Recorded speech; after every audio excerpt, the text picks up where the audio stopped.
Hey, you guys, Atlanta's top motivational speaker here, Diana Watley.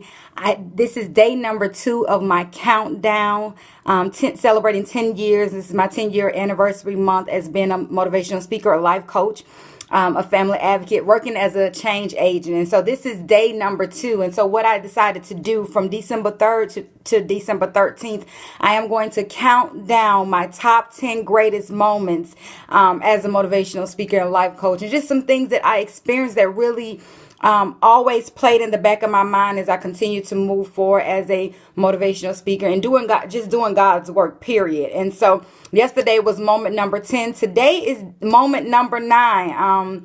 And the moment number 9 I feel should be about 5 years into my career. I was asked to speak at an event called 100 Women Living with HIV in Atlanta.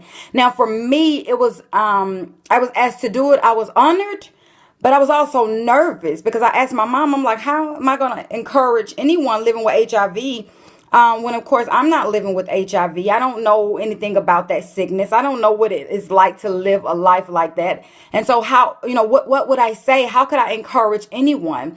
And then particularly during that day, my heart was heavy. I was going through some personal storms and challenges in my own life. And so on that very day, before I got out the car, I was even crying about some of the storms that I was enduring. And so now I had to get myself together to walk into a church filled with women and children and give them a word when I myself at that time didn't even feel at my best.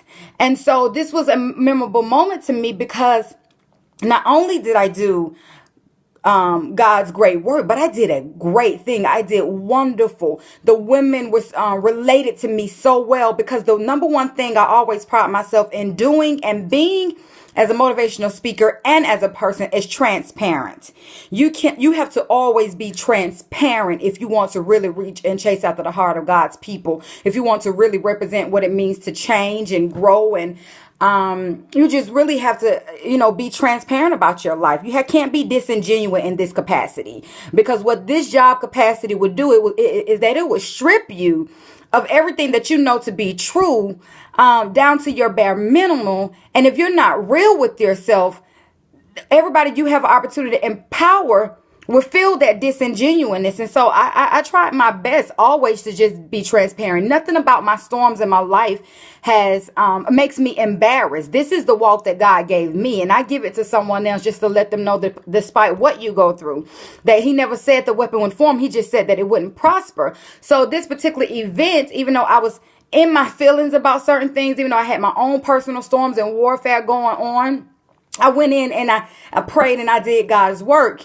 And what made this event and this moment one of the most memorable moments of my career that still sticks in the back of my head and actually end up being the title to one of my books. And I'm actually releasing an audio series regarding that later on down the line. But I remember an older lady coming to me, and I remember her age because in the group that I had, and I spoke to several groups, and in the group one of the groups I spoke to, I had everybody to introduce themselves and tell their age. So I remember this lady being 65 years old, and she had been living with HIV for some time. And I told them, I said, listen, you guys, I'm here and I'm empowering you all, but I am literally at this very moment going through some personal storms in my life. And I'm kind of heartbroken. I'm kind of bitter, but I'm still going to give you a word. And she walked up to me during the end of her session and said, can I tell you what you are? And I said, yes, ma'am, because I'm always respectful to my elders. And I said, yes, ma'am, you can. She said, you are walking on the bridge while building it. And that was ambiguous to me. I had no clue what she was talking about. And I said, I'm sorry, excuse me, because I wanted her to repeat it so I can make sure that I heard it properly. She said, you, my dear, are walking on the bridge while building it. She said, if you are able in the midst of your storm to still give a word of empowerment to get somebody to their next level, you, my queen, you're walking on the bridge, which is the representation of life. But you're still building it by being able to push forward and do God's work, even though you're not at your best. So I just want to encourage everyone. Don't think that you always have to be at your best to be great. Because what happens is we always work to achieve a greater thing when you can just be great right where you are. The best thing about God is that he already know our mess and know our mess in his way before it came our way. And so the awesome thing about him that he accepts us despite what we go through. He accepts us despite who dislikes us. He accepts us despite our mistakes. So I want to encourage you to always be an encouragement to others. I always say that you get blessed by being a blessing to others. That rings true. That is one of my life's philosophy. And so moment number 9 in my countdown to my 10-year anniversary as a motivational speaker, life coach, and family advocate is my time at the 100 Women Living with HIV in Atlanta. At that event, it definitely changed my life. Again, I named one of my books, Walking on the Bridge While Building It, 100 a woman's guide, from trial to triumph. That's what I named that book because, again, God never said the weapon wouldn't form. He just said that it wouldn't prosper. So I want to encourage everyone who is looking at me right now. You stay encouraged despite what comes your way, despite who says you can and you can't. You have to know that you can. One of my great friends, Pastor Rachel Gilder out in Baltimore, Texas, she made a good point. I seen her video the other day, and she said, why are you worried about what other people say about you when the only thing that controls your destiny is what you say about yourself? Ladies and gentlemen, focus on what you say to yourself.